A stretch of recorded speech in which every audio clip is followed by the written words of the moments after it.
Hello and welcome. Today we're doing a question from LeetCode. This is question number 7. It's a medium and it's called reverse integer. So what is it asking? Given a signed 32-bit integer x, return x with its digits reversed. If reversing x causes the value to go outside the signed 32-bit integer range, so negative 2 to the 31 to 2 to the 31 minus 1 inclusive, then return 0. Assume the environment does not allow you to store 64-bit integers signed or unsigned. So this sentence is actually not going to be relevant to us. We know for a fact we're given a signed 32-bit integer x, which means it's going to fall within this range, negative 2 to the 31 to positive 2 to the 31 minus 1. And if you are wondering, these are our ranges. This is what negative 2 to the 31 is, and this is what 2 to the 31 minus 1 is. Now, if we take our largest number and reverse that, we're going to get this number over here. Of course, this is going to be outside of our signed 32-bit range, but it's never going to be outside of our 64-bit integer range. We have 64 bits, right? That range, if you are wondering, is going to be the following. We're never actually going to exceed that in any circumstance, so we can actually disregard this statement completely. Sometimes we're given extra information that we don't really need, and this is one of those situations. So example 1, we are given 123 as integer x. If we were to reverse that, we would get 321. If we get negative 123, we would get negative 321. And if we get 120, if we were to reverse that, we would get rid of this leading 0 and we would be left with 21. And again, we have our constraints. We are for sure given an integer x that falls within the 32-bit range. So how do we do this? One way to do it is to take our input integer x, convert it into a string, reverse that string, convert that string back to an integer and just return that. So if we are given an input x, we are going to convert it into a string, then we are going to reverse it, so colon -1. And if you've never seen this before, what this represents is the starting index, the ending index, and how we actually want to move through our string. So -1 means we want to go backwards. We're going to be moving down an index every single time. And if we don't give a starting point or a stopping point, it's going to default. If we have a -1, the default is going to be the very end of the string. So we're starting at the very end. We're going to move backwards one index at a time until we hit our default end, which is going to be the very beginning of our input string. So now that we have reversed our string x, we want to convert it back into an integer. So we're going to wrap this in int and set this to equal our x. So what we need to do is just return our x. Except there is one problem with this. What if we have negative 123? If we have a negative 123, we would be converting this to a string. Then we would be reversing this. And we can't convert this back into an integer because we have this extra character over here. So if we have a negative number, we want to deal with that differently. So if x is less than 0, if it is negative, we only want to reverse after this first index. What we're going to do is convert our x into a string. We want to start at that very last character of our string, so we're going to use the default start. But we don't want to go all the way. We want to stop before we hit that 0th index. So we're going to have a 0 as our endpoint. This means we're going to go up to not including index 0, and we know we want to move backwards, so we're going to have -1. So -1. And we want to wrap this in an integer, so integer of all of this. So if we had negative 123, it would now just become 321. We're not including that last character over here. But we do want to keep that negative sign, so we're just going to multiply this by a -1.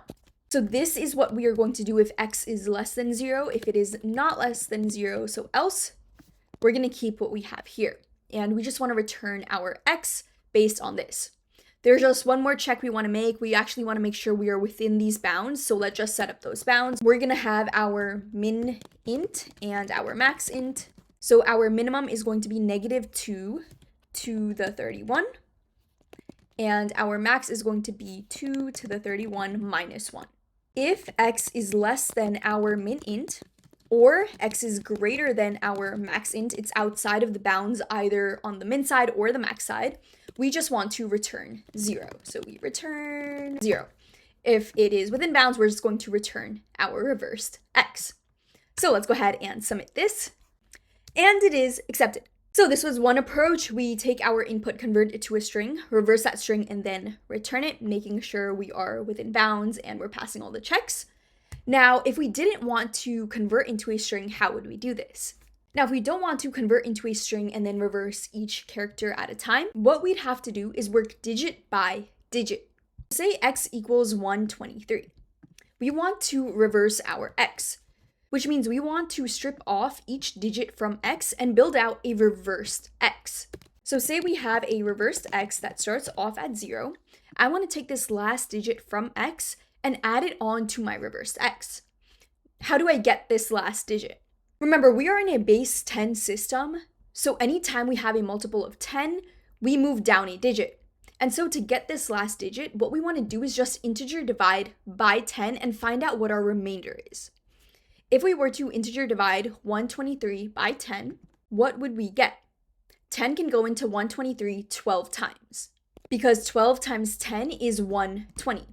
Now, if we were to integer divide by 10, what would our remainder be? If we were to integer divide by 10 and find our remainder, what would that remainder be? That would be 3. That's this last digit over here. So what we want to do is take this remainder and add it to our reversed x. So 0 plus our 3 is going to be 3. Now we want to keep doing this until there are no more digits in x. So we want to reset x so we don't get this 3 again. Now, how do we get every single number but 3 in x? How do we get this 1, 2? Well, that came from over here. If we were to integer divide our number, we would get our remaining digits except for our least significant digit over here. So we can actually set x to equal itself integer divided by 10, meaning x is now going to be 12.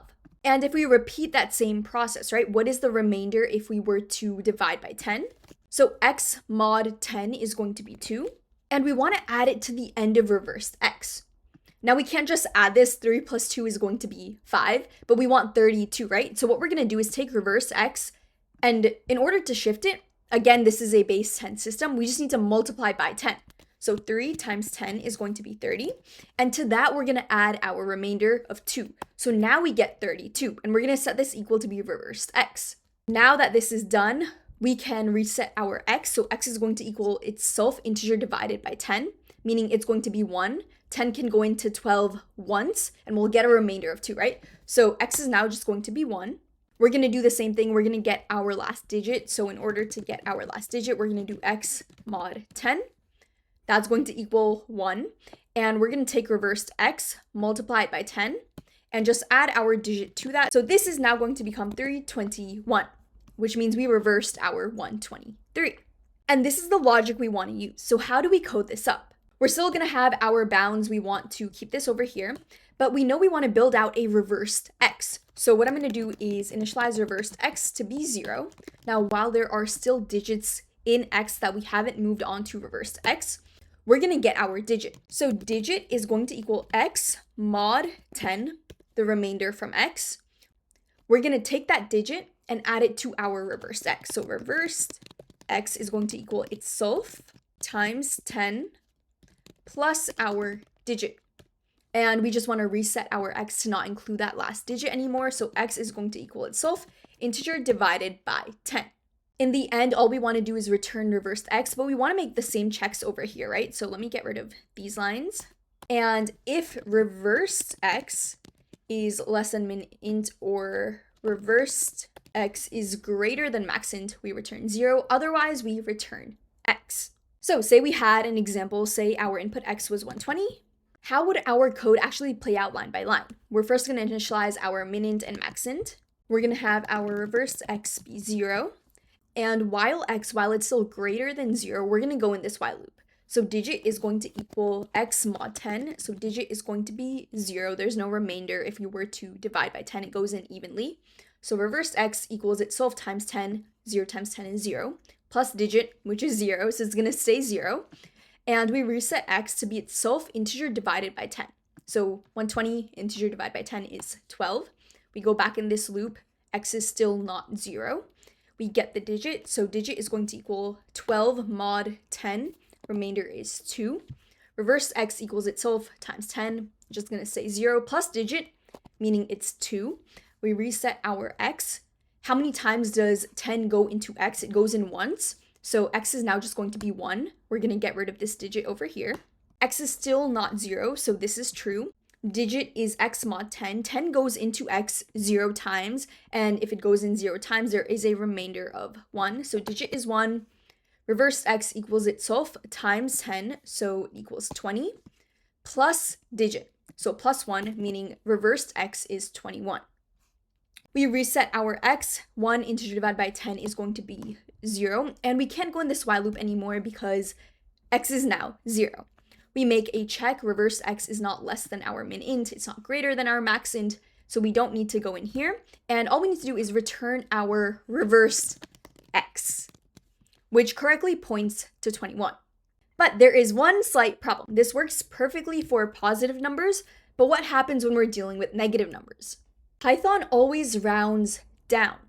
So if we're ever doing an integer division or a mod with a negative number, the behavior is going to be a little different than what you're probably used to. In Python, if you have 10 divided by 3, you're going to get 3.33. If you have negative 10 divided by 3, you're going to get negative 3.33. If you integer divide 10 by 3, you're going to get 3. 3 goes into 10 3 times, right? It's going to be 9. We're going to have a remainder of 1, which means 10 mod 3 is going to be 1. But if you do negative 10 integer divided by 3, what would you expect? You might say negative 3, because if we were to regular divide this, it would be negative 3.33. If we were to cut this off, it would just be negative 3. But Python always rounds down, meaning it's going to find the lowest integer it can. So instead of negative 3, they're going to go even lower to negative 4. It's always going to find the lowest number. So negative 3.33, it's between negative 3 and negative 4. It's going to go with negative 4. Meaning, what would our remainder be? Well, 3 times negative 4 is negative 12, which means if we wanted negative 10, our remainder is going to be negative 2. So negative 10 mod 3, it's actually going to be negative 2 in Python. Because it's always going to round down, integer division is gonna bias down, and subsequently it's gonna have a different mod than what you're probably expecting, right? It's not gonna match what it does when it's positive.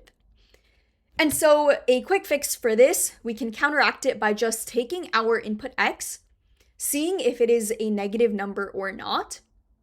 So if x is less than 0, we're just gonna have a sign flag, so sign is going to equal negative 1. If it's not less than 0, so else, our sign is going to be 1. And now what we can do is have x equal absolute value of x. So once we figure out what our reversed x should be, we're going to reset that. Reversed x is going to equal itself times our sign. So if we started with a negative number, we're going to end up back as a negative number. If we were positive, we are going to stay positive. And actually, let's condense this a little bit. We can instead write sign equals negative 1 if x less than 0, else 1. So we get our sign. We convert x to be absolute value of x. Even if it's a negative number, it's now going to be positive. So the behavior is going to be exactly what we should get with our positive divisions and mods.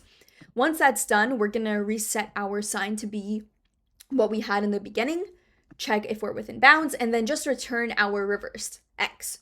So let's go ahead and submit this, and it is accepted.